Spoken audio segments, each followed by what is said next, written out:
L'innovation sur Europe 1. Bonjour Anissa Mbida. Bonjour Dimitri, bonjour à tous. Alors vous nous parlez ce matin d'un nouvel équipement de protection pour les vélos. C'est un t-shirt rembourré aux endroits vitaux, un peu comme les blousons des motards finalement. Exactement, comme le blouson des motards, mais dans l'épaisseur d'un t-shirt. Et c'est ça qui change tout, parce que ça veut dire que ça va rester très léger. Ça fait des gros pectoraux, c'est ça? Voilà, comme les déguisements pour les enfants. On peut le mettre sous un vêtement, etc. Et c'est vraiment une bonne idée, parce que jusqu'ici, pour se protéger à vélo ou à trottinette, il y avait quoi? Il y avait que le casque. Et en cas de chute, il n'y a pas que la tête qui peut prendre. On peut aussi se casser les côtes, la clavicule, l'épaule, et j'en passe. Et bien désormais, avec ce t-shirt qui a du rembourrage à 10 endroits stratégiques, donc du sternum aux omoplates en passant par les coudes et les épaules, eh bien on sera protégé. C'est vrai que dire genouillère, c'est un peu disgracieux, beaucoup n'osent pas. Ce t-shirt quand même, est-ce qu'il est souple et léger? Oui, parce qu'il s'agit de mousse à mémoire de forme plutôt que de grosses plaques rigides comme dans les équipements de moto.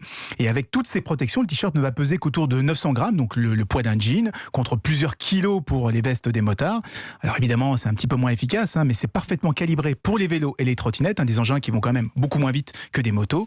Donc c'est typiquement le genre d'accessoire qui peut devenir complémentaire du casque si on veut éviter de se casser quelque chose ou de multiplier les séances chez le kiné. Et on imagine l'intérêt aussi pour de nombreux sports un peu dangereux. Je pense au skateboard, je pense au ski par exemple. Ouais, vous avez raison, on pourrait ajouter le rugby, le kitesurf, le snowboard, tous les sports un petit peu violents où aujourd'hui il n'y existe rien d'autre que le casque. En plus, c'est une technologie française développée à Marseille par la société Get Back. Et vous savez quel est leur rêve?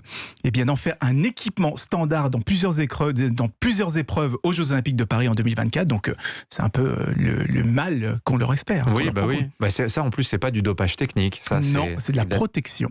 Merci Anissa Mbida. Europe Matin.